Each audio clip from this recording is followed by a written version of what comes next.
Hello दोस्तों, स्वागत है एक बार फिर से आपका मेरे चैनल पे लीगल न्यूज 127 पे।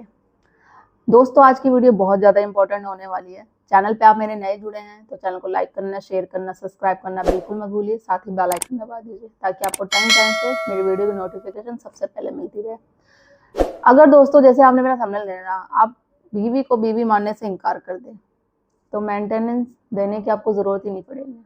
मेंटेनेंस से छुटकारा मिल जाएगा। ऐसा कैसे होगा? आपको जब अब आप बोलेंगे ऐसा कैसे पॉसिबल है? पॉसिबल है, बस एक ही है इसका सॉल्यूशन। आपको कानून की पूरी जानकारी होना चाहिए। जब आपको कानून की जानकारी होगी, आप लीगल अवेयर होंगे, जब ये चीज़ पॉसिबल है। देखो, मेंटेनेंस उनको दिया जाता है जो पूरी तरीके से पत्नी पति पर निर्भर हो, जिसके साथ सच में अत्याचार हो रहा हो, सच में क्रूरल्टी हो रही हो, उसके पास कोई इनकम ऑफ सोर्स नहीं है। इसलिए कानून ने लॉ बनाया था कि पत्नी को, पति है जो, उसको पैसे देगा, उसको प्रोटेक्ट करेगा, मतलब मेंटेन करता रहेगा अगर उसके साथ उसने अत्याचार किया था। बट आज की डेट में हर महिला है, चाहे वो जॉब कर रही है, पढ़ी लिखी है, जो भी चीज़ें, जॉब छोड़ के बैठ जाती है, झूठे आरोप लगाती पति पे, ससुराल वालों पे। किस लिए? क्योंकि उनको पैसे पूरी की जाए। अब किस लिए रीज़न होता है? या सास बहू का लड़ाई झगड़ा, नंद पसंद नहीं है, या उसकी बात नहीं मानी जा रही है पत्नी की, वो अपने हिसाब से चलना चाहती है, अपने घर, अपने पति को अपने पेरेंट्स के हिसाब से चलाना चाहती है। एक कहा जाए, एक ईगो की बात भी होती है, हो सकती है, क्या होती है। तो यही चीज़ों में लड़ाई झगड़ा होता है, तो वो केस कर देती है मेंटेनेंस की। अब हम बात करते हैं, क्या ऐसा पॉसिबल है कि बीवी को बीवी मानने से इनकार कर दे तो मेंटेनेंस से छुटकारा मिल जाएगा? तो या क्या किसी कानून में लिखा हुआ है? तो ऐसा है बिल्कुल। 125 सीआरपीसी जैसे हमें कहते हैं, सब क्लोज 4 में ये मेंशन है। अब क्या है डिटेल्स में मैं बताऊंगी। देखो, पहली बात, मेंटेनेंस किसे नहीं दिया जाता है? जब भी हस्बैंड वाइफ आपसी सहमति से अलग रह रहे हो, उन्होंने दोनों ने खुद डिसाइड कर लिया कि भाई हम तलाक लेंगे, अब हम नहीं रहेंगे, ये रिश्ते बहुत हो गया, अब हमसे नहीं होता है, हम आगे कंटिन्यू नहीं कर सकते, तो आपसी सहमति से करना, मतलब मेंटेनेंस नहीं मिलेगा। ठीक है।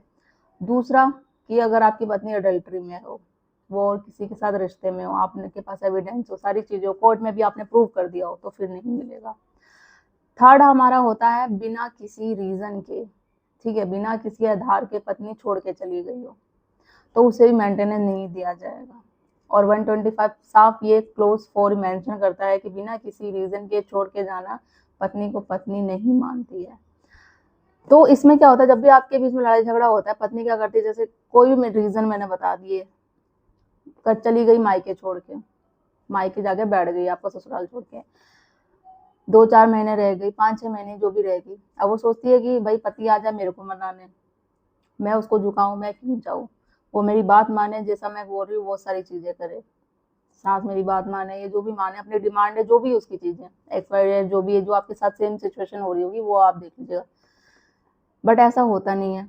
आप सोचते हो आ जाएगी, फिर उस पर वो आरोप आप पे क्या लगाती है, वो आएगा तो ठीक है, नहीं तो फिर मैं उसको झूठे आरोप में फंसा दूंगी, उसको, उसकी पूरी फैमिली को। आरोप में क्या मेंशन, जो नॉर्मली होता है, मुझे धक्के मार के निकाल दिया गया, मुझे मारा पीटा गया, दहेज आरोप लगाया गया। आपको करना क्या है, जब ये सारी चीजें होती है ना, तो पहला तो आपके आस पड़ोस के जिनके साथ रिलेशन आपके अच्छे होंगे, आप चले जाओ। देखो, वो रीजन तो बता नहीं रही है कि किस रीजन से छोड़ के गई है, बस वो झूठे आरोप आप पे लगा दिया उसने।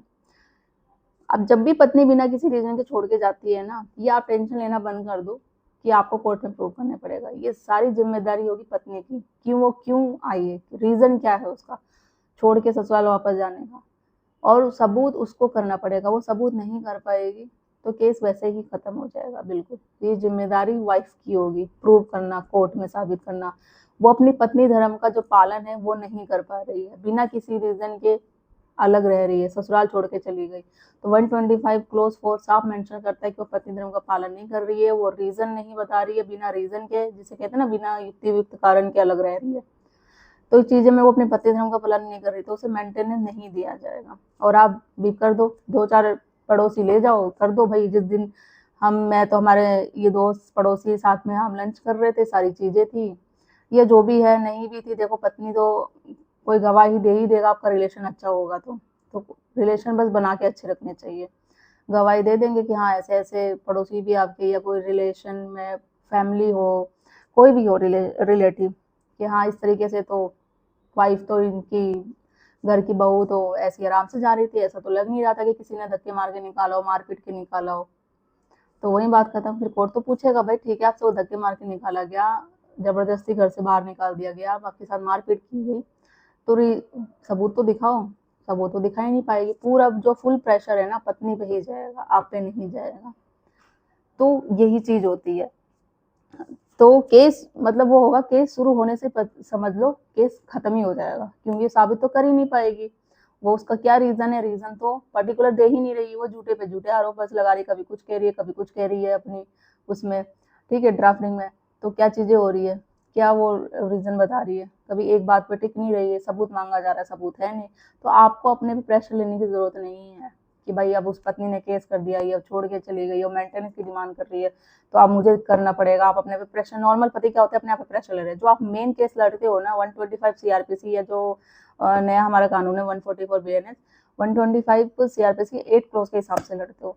125(4) में मेंशन है, जब पत्नी कोई पति धर्म का पालन नहीं करती है, बिना किसी रीजन के छोड़ के चली जाती है, तो उसको मेंटेनेंस नहीं दिया जाएगा। और सबसे यही वाला जो रीजन है ना, जो छोड़ के जाती है, ये साबित करना बहुत आसान होता है। ये कोर्ट में आप आसानी से साबित कर सकते हैं, ठीक है। पत्नी के साथ सबूत है नहीं, वो कभी कुछ कुछ कर रही है, एक दो सबूत ले जाओ। इसके अलावा कई घरों में सीसीटीवी कैमरे भी होते हैं, वो भी शो कर सकते हो। नहीं तो आप लगवा सकते हो, हिडन कैमरा भी होते हैं, रिकॉर्डिंग वगैरह कर सकते हैं। जब आपको पता चलता है कि उसका बिहेवियर, उसका वे ऑफ टॉकिंग, किस तरीके से आपसे बात कर रही है, आपके पेरेंट्स से बात कर रही है, कुछ दिनों से उसका जो बिहेवियर है वो चेंज नजर होता आ रहा है, तो वो आप पहले ही एविडेंस बनाना इकट्ठे कर लो। क्योंकि ये आप सोच लो कि वो इस तरीके से जब उसका बिहेवियर चेंज हो रहा है ना, तो आने वाले टाइम में घर छोड़ के जाएगी जाएगी। और जिस दिन छोड़ के गई वो आप पे 100% श्योर है वो केस करेगी ही करेगी। क्योंकि वो आपकी पत्नी ने हमेशा ऐसा भी बोला होगा कि मैं आपको झुकाऊंगी, सबक सिखा दूंगी, जेल में बंद कर दूंगी, ऐसे झूठे आरोप में फंसा दूंगी। और वो आरोप में फंसा देती है, चाहे वो आपकी मदर को हो या आपके फादर पे भी ऐसे ऐसे एलिगेशन लगाना, आपके ब्रदर पे लगाना। तो वही सारी चीजें है। देखो ऐसा नहीं है कि महिलाओं के पास भी कानून है, आपके पास भी है, बस आपको जानने की जरूरत है। और वो मैंने चैनल के माध्यम से हमेशा आपको देती हूँ।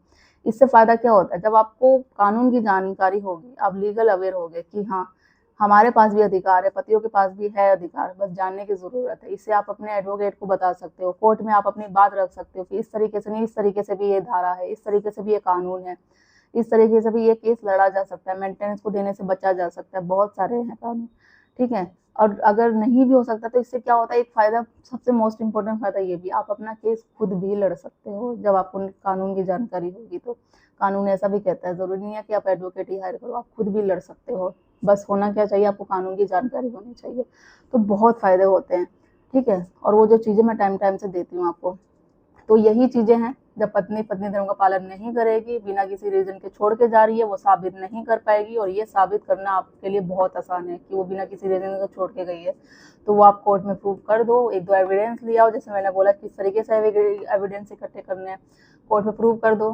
पत्नी तो साबित कर ही नहीं पाएगी, उसके पास कोई एविडेंस है ही नहीं, क्योंकि झूठे आरोप लगा रहे हैं। तो केस शुरू होने से पहले ही उसका एंड हो जाएगा और आपको मेंटेनेंस देने की जरूरत नहीं पड़ेगी, क्योंकि कोर्ट भी उसी से क्वेश्चन करेगा। और ऐसा कोई भी कोर्ट नहीं है, कानून नहीं है जो उससे जबरदस्ती आपको मेंटेनेंस दिला सके।